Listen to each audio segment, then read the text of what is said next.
Hello, good morning. Welcome to this webinar with Dr. Ramón Gómez Meda from Spain. My name is Holger Kast. I'm the Global Head of Training Education at TRI Dental Implants, and I'm going to lead you through this webinar. There's some certain rules, so when Ramón Gómez Meda is starting his presentation, we would like you, if you have questions, in your right side, top right side on the toolbar of the GoToWebinar tools, you can see the question mark field, and please write your questions during this presentation into these fields, and I'm going to moderate them at the end of Ramón Gómez presentation. I'm going to pass those questions to Ramon, and he's going to answer them. We have a very interesting topic today, which is also the topic of our course in Zurich in June, which I think Ramon is going to explain a little bit more detailed. And before I want to give the word to Ramon, I would like to take a few minutes the chance to introduce you to our new 3D touch impression post. So this is our newest invention. We launched it at the IDS, the past IDS in March in Cologne, and it's very special and unique product. First of all, it's an open tray impression post, but also it's a scan body. And secondly, it's, I think, worldwide first open tray impression post where you don't need a screwdriver anymore. And so this is a quite unique and very great new product, which does your the handling for the dentists simplify. So you see here this product, we have it for all our product line for tissue level, bone level system, and the narrow implant system of TRI. And you can see here there's always a one-piece handle, and you see this bold head, which is has a defined breaking point. So on this right side, you can see here you can break this handle off after hand tighten it with up to 15 Newton centimeter into the patient's mouth. And then a big advantage is it's very narrow height. So in the molar region, you have not the problem that the screwdriver is too high and the patient has to open the mouth too wide. And so after you broke this handle off, it's a scan body, and then you can use it as an open tray impression post. Also, we have the massive wider retentions here. We have two retentions here. Approximately, they are smaller, so they fit into narrow spaces. You can see here the surface of the product is slightly rough, so that's why it's very good for intraoral scanning as well. And in many companies, you have like two different heights of the screw, of the impression screw, which is not necessary with this product because you can break the handle off, turn it around, and use it as an extension for if you need a longer impression screw. And on this slide, you can see the product with this handle. First step, you would break after hand tighten it into patient's mouth, you will break the handle off. Then it's a scan body on the second part here, and then intraoral scanner, a scan body, and you can also use it extraoral or in a model scanner as a dental technician.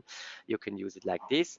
Then you would just use it normally with an open tray impression technique with silicon, and then this bold head comes out of the silicon, and even it's a little bit covered with silicon. This is not a problem because you turn around this handle and then you can stick it just and press it on top of this bolt handle up to 45 degrees of this bolt head, screw head, up to 45 degrees in an angulation.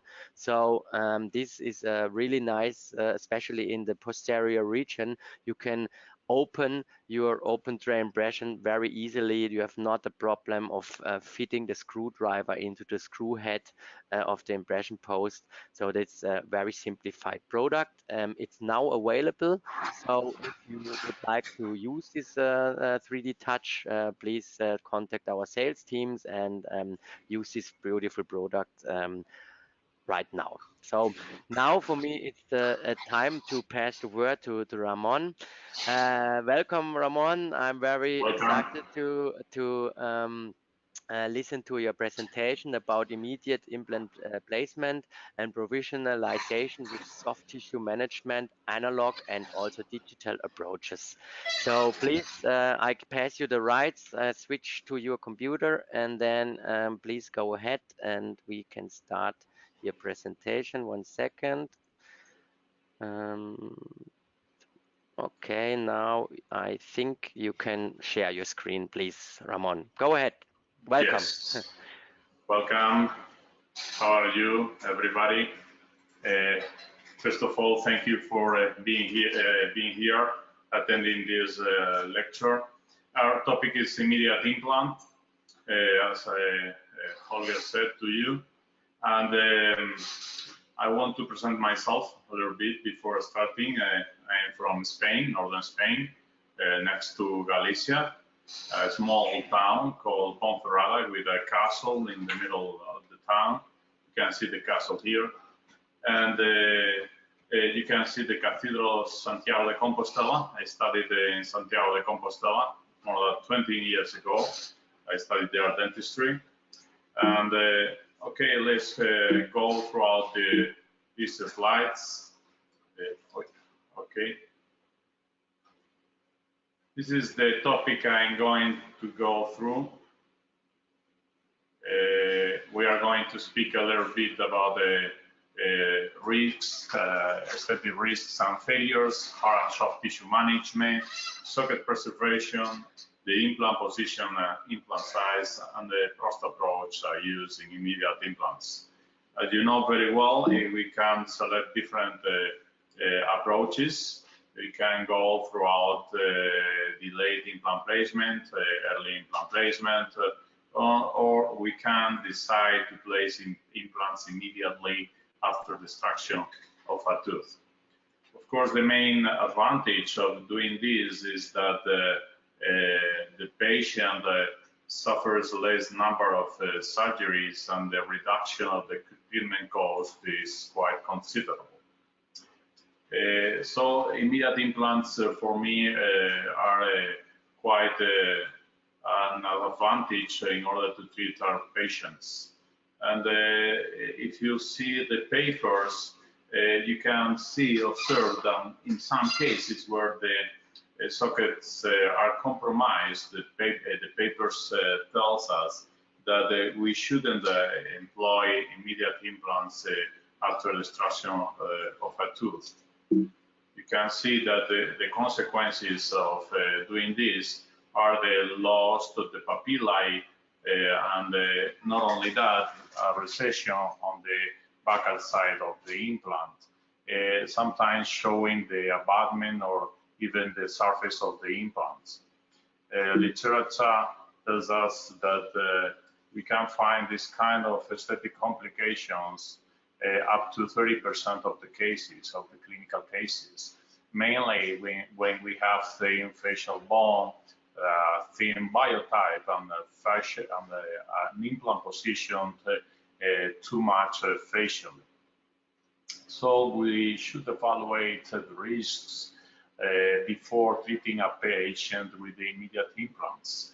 Not only the medical status, but the patient expectations, where the lip line is located, the quantity and quality of soft tissues and hard tissues. This is very important in order to avoid aesthetic complication. And this is a quite interesting article published by Chen in 2009. I'm not going throughout every step because we don't have enough time, but please look up this article in the web, and you can learn a lot about the aesthetic risks and how to avoid aesthetic complications with implants in the aesthetic area.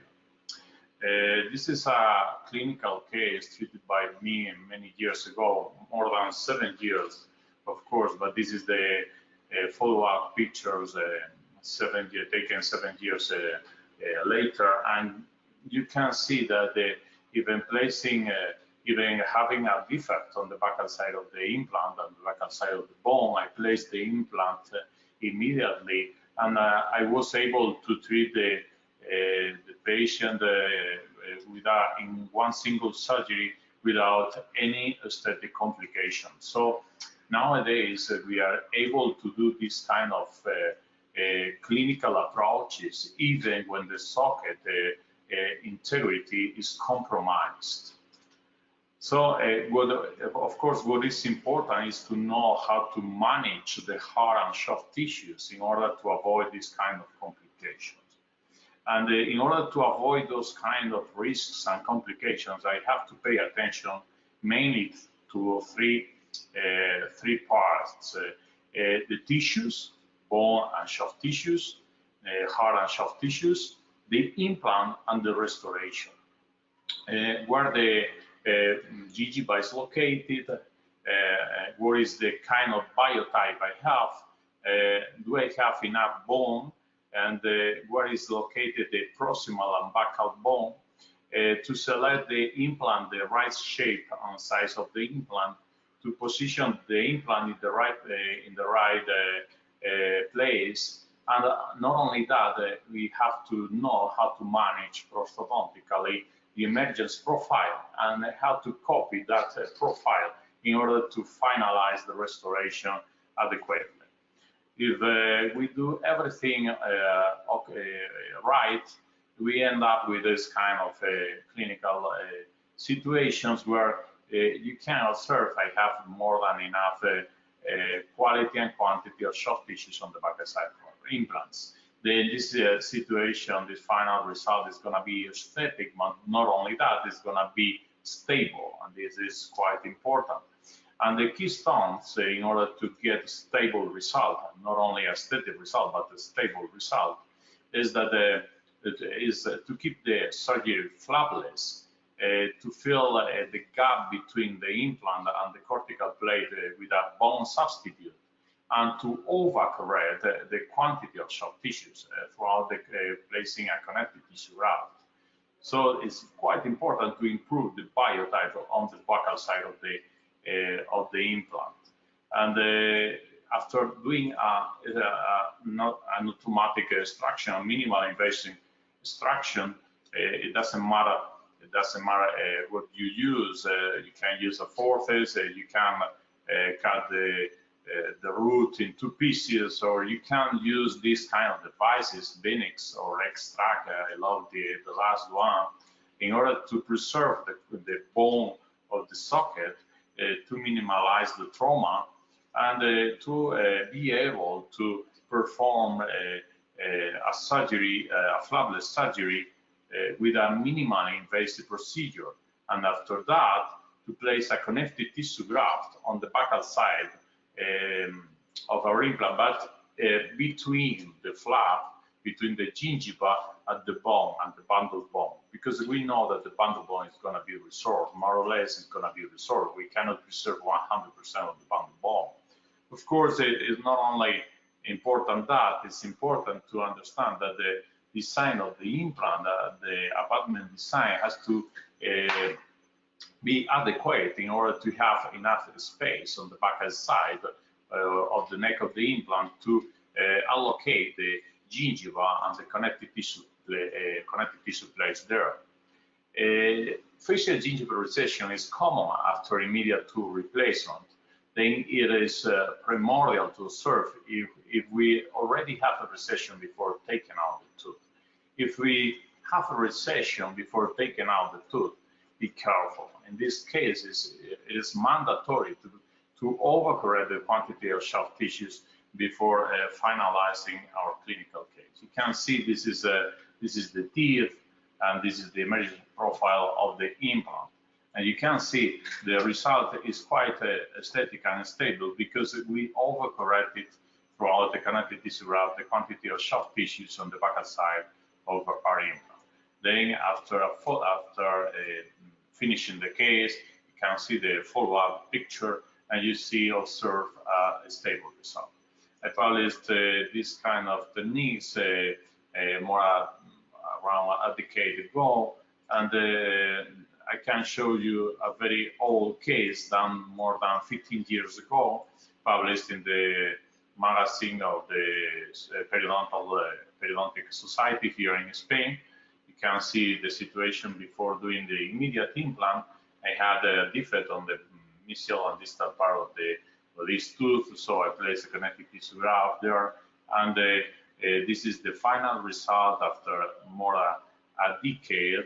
And you can see here the procedure, how I place a connective tissue graft supporting the papillae in the mesial and distal part. And of course, at that time, I did more or less what I said before. I did an under contour provisional temporary restoration in order to allow enough space on the back side of the neck of the implant. This is the result, the follow-up after 10 years, and you can observe the shape of the convex shape of the maxilla without any kind of recession or depression on the back side of my immediate implant placed many years ago. Already this case was published, as I said before. The next step is to consider not only the quality and quantity of soft tissues, but also how much bone do I have?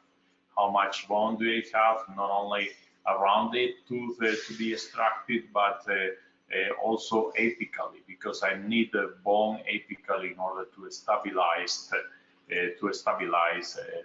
implant.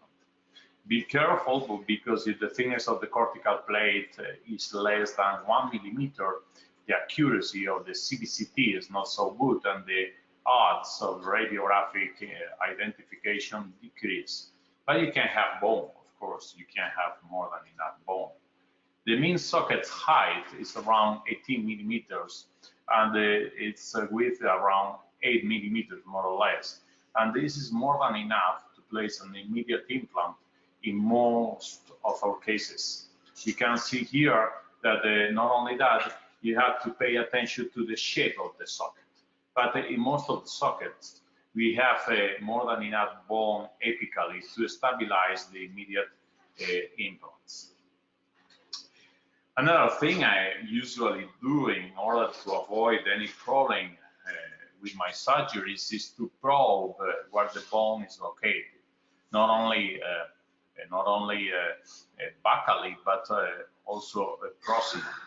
If I have adhesions on the back side of the socket, some authors, as I said before, say that you shouldn't place an implant immediately. But during the last decade, I performed many cases like this, regenerating the defect at the same time of placing the immediate implant, as you see here. You can see here.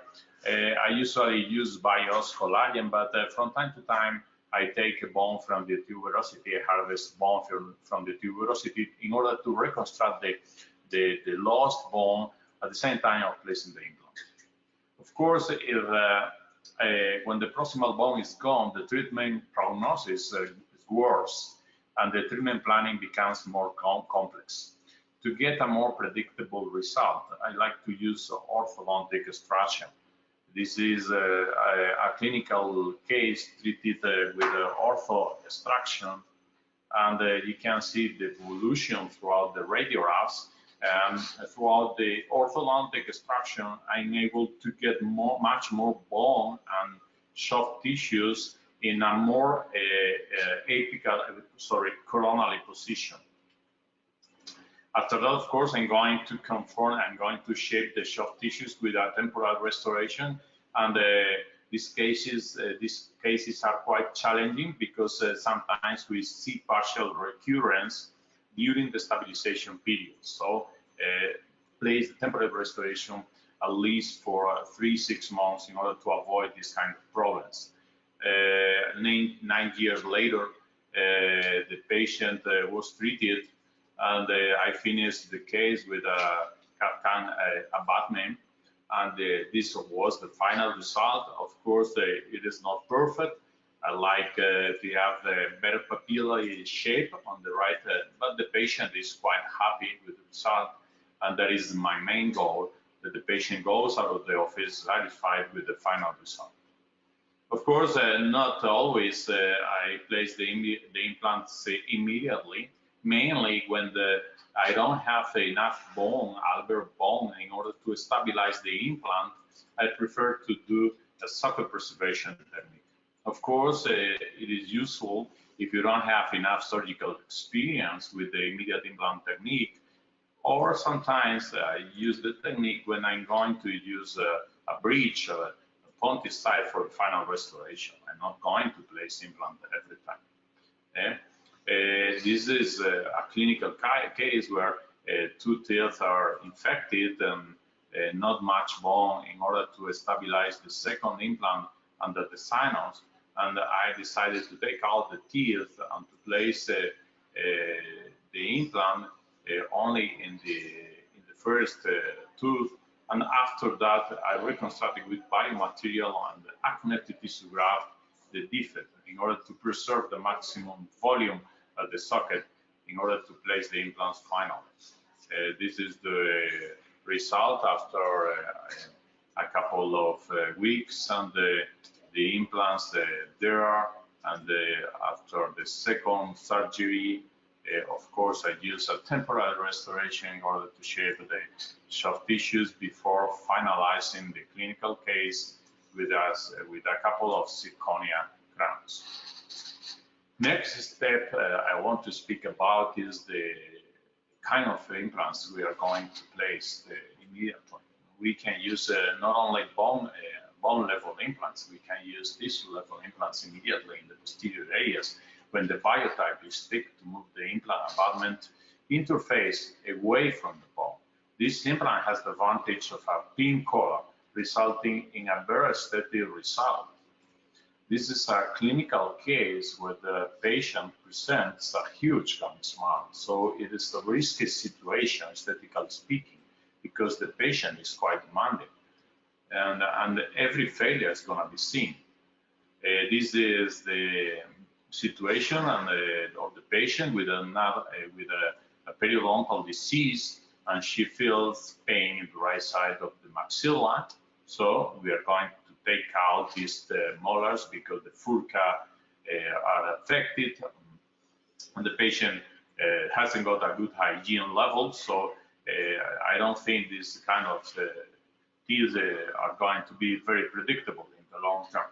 So I decided to combine different kind of implants, bone level implant in the mesial side, and a tissue level implant in the molar. And I used as well partial extraction therapy, root mesh technique, in order to preserve the volume of the bone in the second premolar. This is a trick you can use from time to time if you have a root you want to preserve. Of course, I want to cover this root with a connective tissue graft, not only in order to cover it, but also in order to overcorrect the quantity of soft tissues in the pelvic side. This is the final picture, and after a couple of weeks, you can observe that no complication happened after a couple of weeks and a couple of months. The patient healed without any complications. And of course, the treatment planning was executed after an adequate workup, which was replicated to elaborate a surgical guide. The high-quality temporal restoration are primordial to shape the gingiva and to evaluate the function and aesthetics of the full mouth rehabilitation. If everything is okay, after 3-4 months, I can finish my full mouth rehabilitation, and you can see can observe here the aesthetic result achieved throughout the immediate implant placement without too many surgeries. Thank you. And this is before and this is after. The patient was finalized, the patient was happy, and me too, of course. And the next step is to speak a little bit about the implant precision and the implant size, very important, as you know very well, all of you know very well, if I place the implant immediately in a wrong position, I'm gonna suffer many aesthetic complications, mainly if the neck of the implant is placed too buccally. So be careful when placing an implant. The most important thing is to place the implant in the right 3D position in order to avoid aesthetic complication. And not only that, pay attention as well to the angulation of the implant. How much in the same position you can have different kind of angulation. So be careful. This is the right angulation where the emergence of the screw is palatally to the incisal edge of the contralateral tooth. So angulation is very important as well, of course. And the implant size, to select the right implant size. To select the implant and the right implant size is very important, because we have to choose the right implant for the right socket. Of course, the bigger is the socket, the bigger is the implant. To a reduced diameter implant affords additional buccal gap room to create a desired 2-3 millimeter space from grafting in order to place a bone substitute into the gap. This is quite important when placing adjacent implants. If I'm going to place 2 adjacent implants, very important to avoid placing very wide implants, because if I place very wide implants, then I'm going to compromise the bone between those implants. This is a case where I place a couple of implants for a couple of central incisors. This is the result after shaping the soft tissues with temporal restorations, and you can see the result was quite acceptable, considering that I was treating a patient with a periodontal disease and advanced periodontal disease. This is before and after, and the key point is to preserve the bone between those implants and to overcorrect the soft tissues around the implants and on the buccal side of the implants. Finally, I have to finish my clinical case with firstly with a temporal restoration, and after that with a final restoration. And in order to do this in an adequate way, I have to use an under contour customized temporal restoration. Okay, no, it doesn't matter. Never mind if we are talking about the anterior or posterior radian. The emergence profile should be flat or concave. Okay, this is another clinical case where I placed a wider implant in the premolar, because here I had more than enough bone, but I overcorrected the soft tissues on the buccal side. You see that not only that, but I grafted both teeth next to the implant.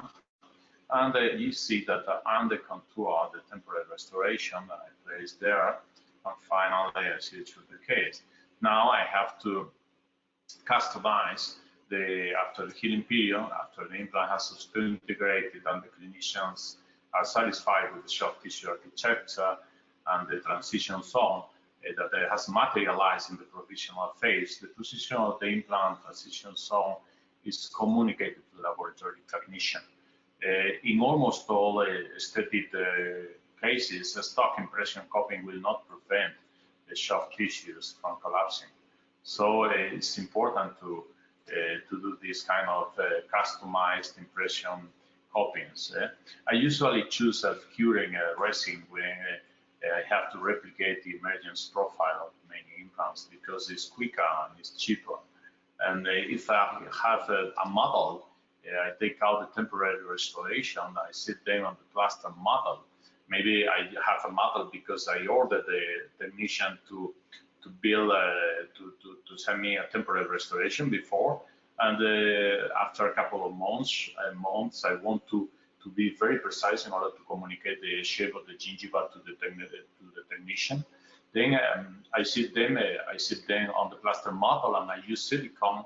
You can see here, I use silicone in order to replicate the emergence profile. After that, I screw impression pins, on the implants, and I fill the space with a self-curing resin. Then, as a consequence, I get a custom impression copying that will hold perfectly the soft tissues when placed into the mouth.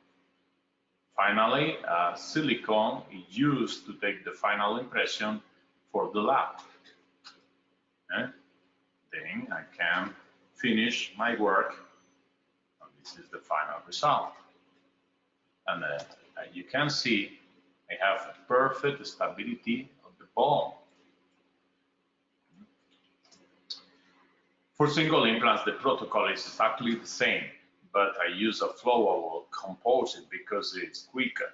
The second, I don't have many implants, but only when I have a single implant, I use composite, not for many implants. Okay? As you can see, I can repeat for you in order to understand the procedure. I fill, in this case, a container with a silicone. I introduce the implant analog with the temporal crown into the silicone, and with the composite, I fill the gap between the impression copying and the silicone, and then I get the emergence profile copied with the exact, precise shape of the gingiva. Meanwhile, I place silicone foam composite around the healing cap to avoid the collapse of the gingiva. Very important, because if not, it hurts to the patient to place once again the crown into the mouth. And this is the final restoration. The final restoration can be made of many different materials. The ceramic fused to metal has shown excellent long-term results and super aesthetics. New advances in dentistry, of course, technologies and new materials has led to metal field restorations and milled ceramic titanium abutments. I have several options. I can screw my crown, I can cement the crown, or I have an intermediate option, a combination of the previous two ones. The cemented screwed crown is possible, of course. Porcelain fused to metal can be still used to the final implant restoration, and is it's a perfect solution, a cheap solution, not so cheap nowadays, but it was cheaper in the past, and the result can be quite aesthetic. This is a clinical case showing the result, the final result with a fused to metal, ceramic fused to metal crown. Of course, new materials are used nowadays more frequently, but with the help of a titanium base to avoid the eventual fracture of the zirconia abutment. And this is another clinical case, but with zirconia crowns. And another solution, as I said before, is to cement and screw the crowns. This is the third option.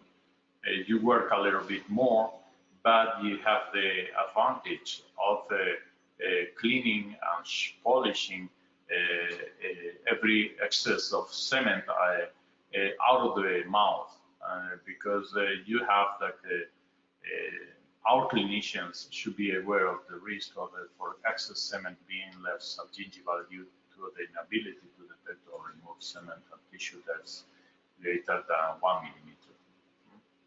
This is the abutment and the crown, and they are cemented, and the excess of cement eliminated after that, because they have that possibility.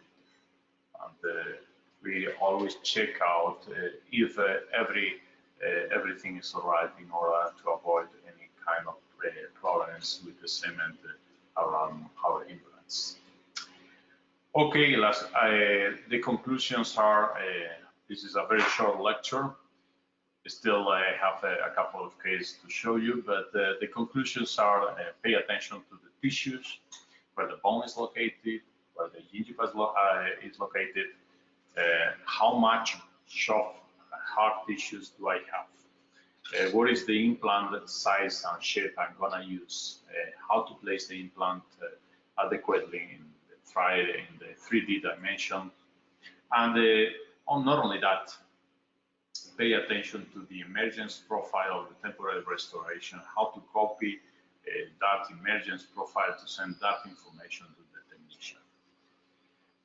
Short and medium-term studies show equivalent results between immediate placement and loading compared with the delayed implant placement. So I think that the immediate implant placement today, nowadays, is a very predictable technique, even when I lost a little bit of bone back of our implants.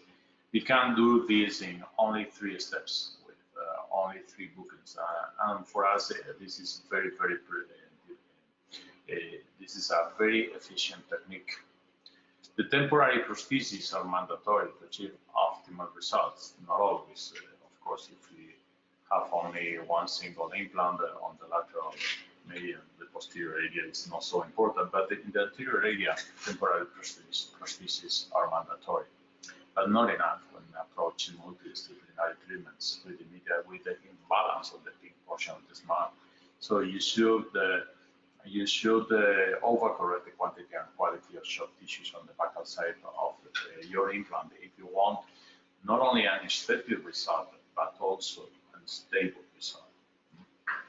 I didn't speak much about posterior immediate implant placement because this is a much more easier technique, but of course you can do that equally without any kind of problems. Of course, we do immediate implants. Another topic is in immediate implant placement plus digital planification and workflow for the full mouth. And this is a kind of protocol, a kind of procedure I usually do at my office. And I love it. I really love it because I'm able to do everything at the same time. Not only placing the implants, but overcorrecting the quantity and quality of hard and soft tissues.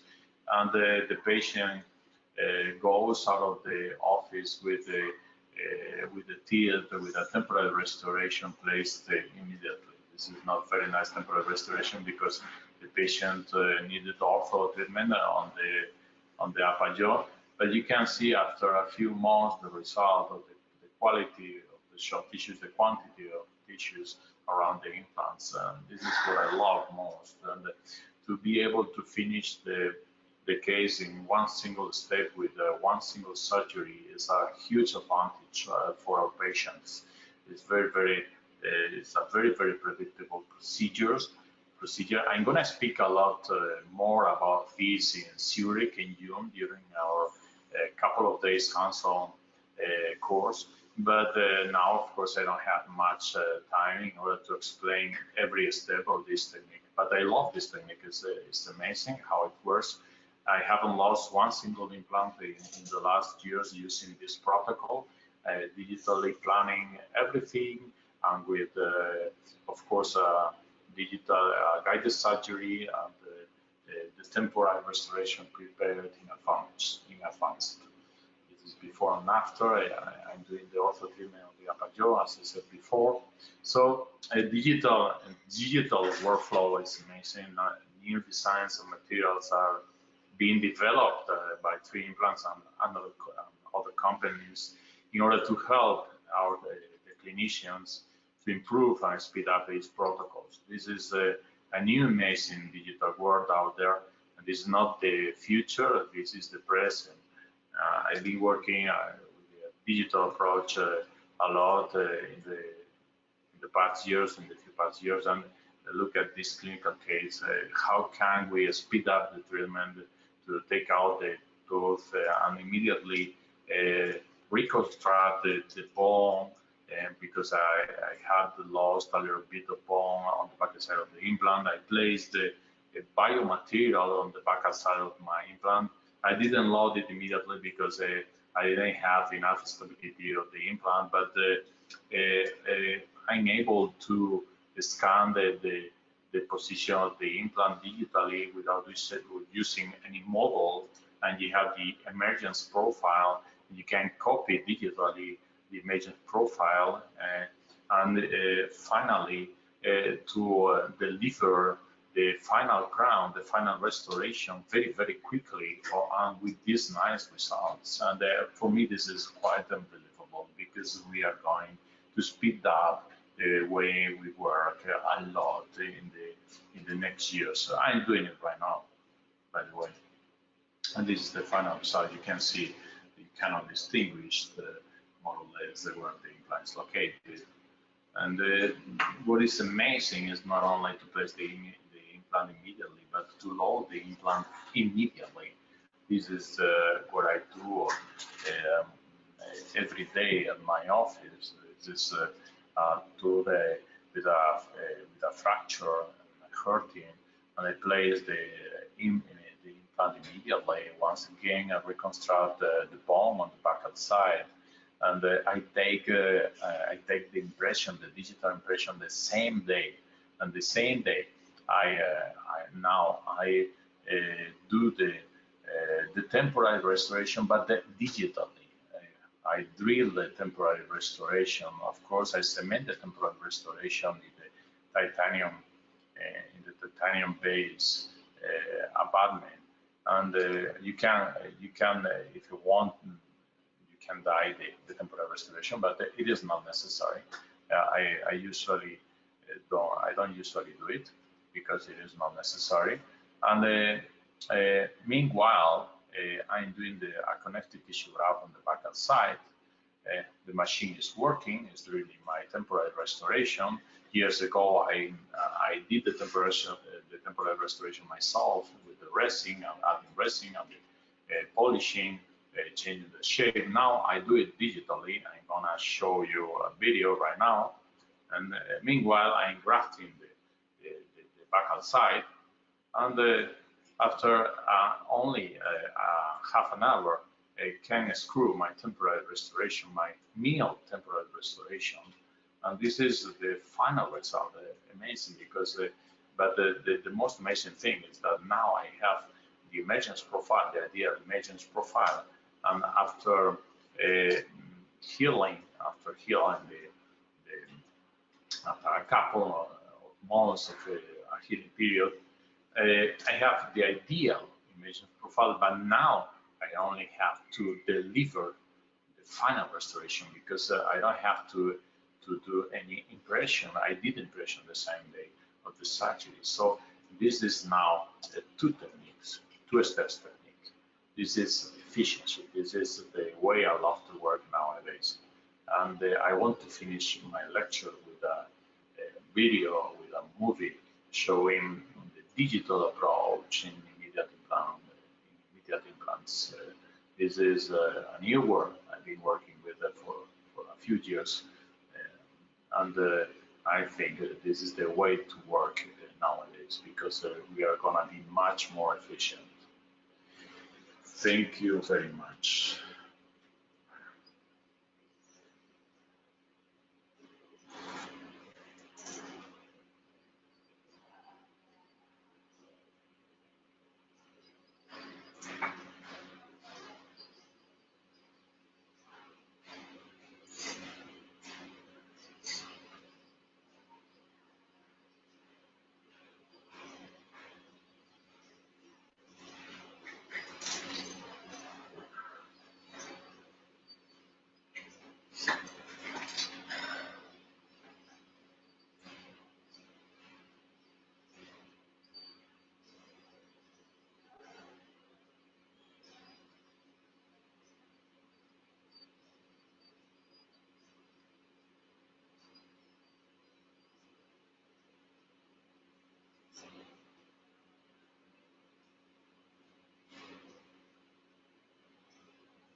Okay,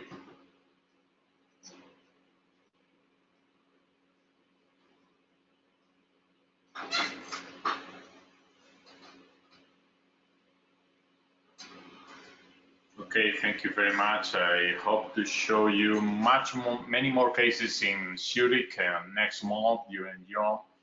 I have many nice cases, full arch cases, not only these single unit cases, but more or less, I think you have an idea about what I'm doing right now with immediate implants. Thank you very much to every attendee, and thank you, Holger, for being the moderator of this session once again.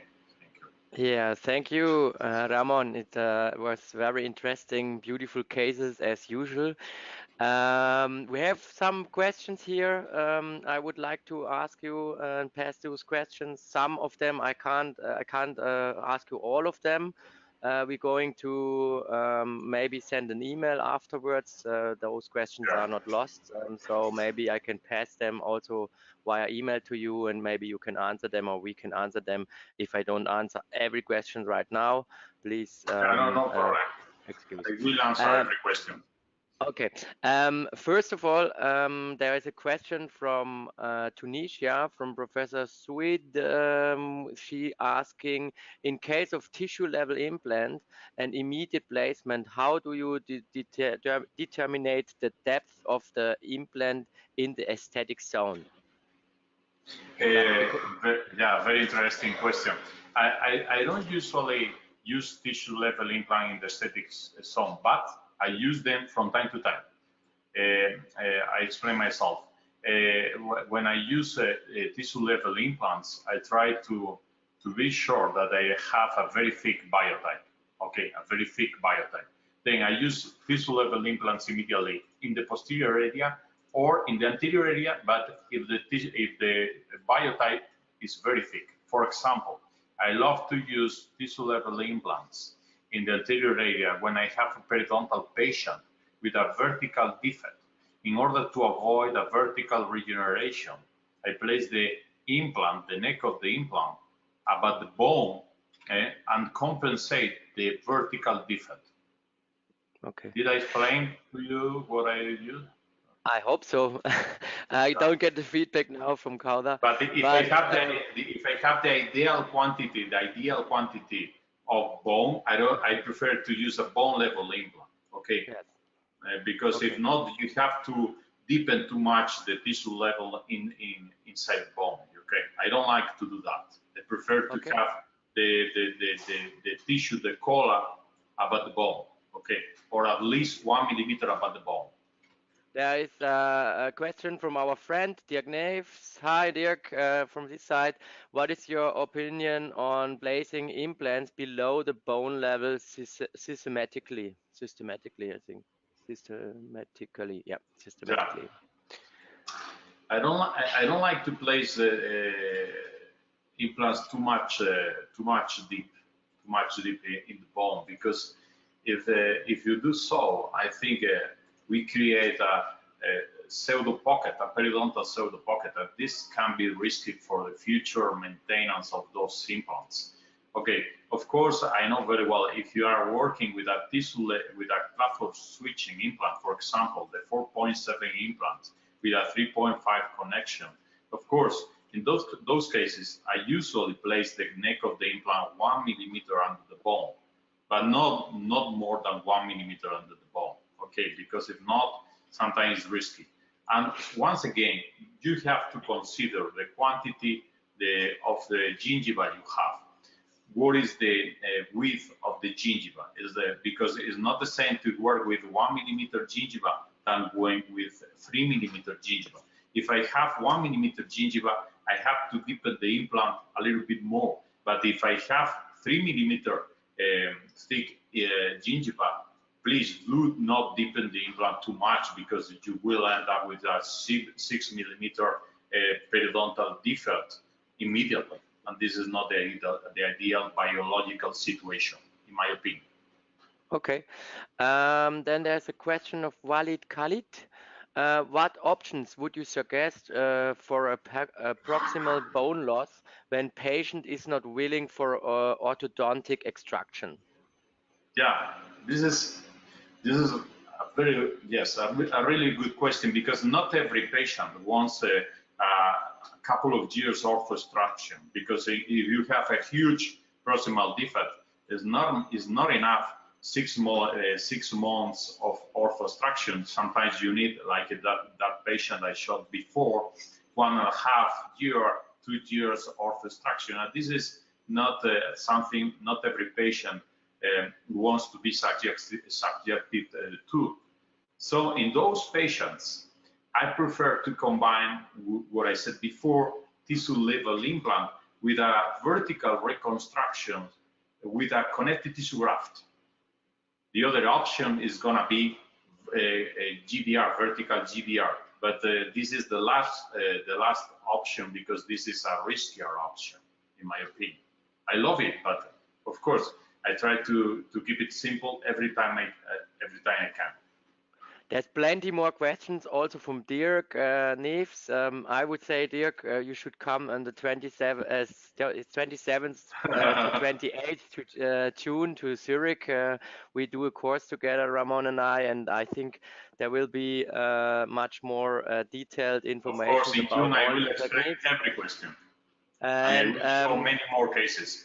Yeah, for me, I just would like to not ask one question, but let me go back. I saw in your presentation, I saw your technique, or you explained the technique how you transfer the gingiva management from temporary to the final crown, and that's why at the 3D touch, which I explained before, we designed one of our impression posts with this retention down here. You can see this little, it's very narrow and it has retention, so you can absolutely amazing. This kind of approach is absolutely amazing. This instrument is I'm gonna use this instrument right now, but I don't have the cases finalized.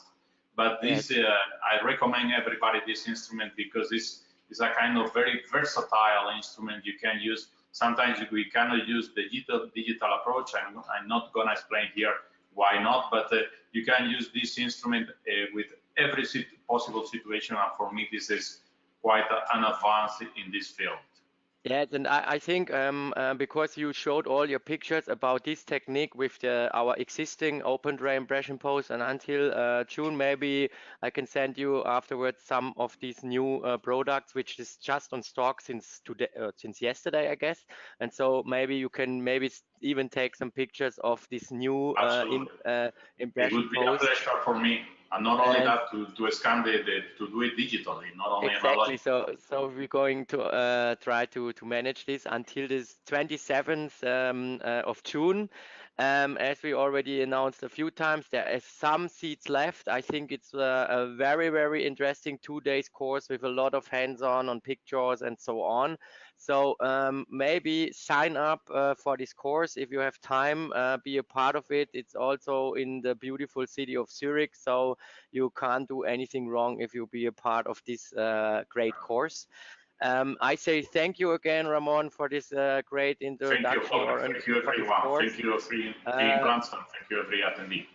Yes, I just have one more course where we have also some more seats, and you saw with Ramón Gómez his last video, it was fully digital. So we all know the digital workflows are more and more important. If you want to learn more about the full digital workflow from planning, guided surgery up to the creating of a great crown, we have this course concept in the 5th and 6th July, where you can be able to try to scan on a model, and you can create prosthetic and so on. So if you want to join this course, please sign up for the 5th and 6th July. And the last thing I would like always to announce is our Tree Academy community. Also wish that Ramon maybe shows some cases on this. It's our Facebook Academy community, where every user of TRI can sign up and share his cases and also discussions and so on we share on this Facebook, on this Facebook site. So please feel free to sign up on the Tree Academy community. And last but not least, I say thank you for everybody who was listening to this course, to this webinar. Thank you and have a great time. See you soon, especially 27th, 28th June See you with at Ramón Zurich. Gómez in Voilà. Zurich. See you. Thank you very You much for all. listening. Thank you. Bye. Bye, bye, bye.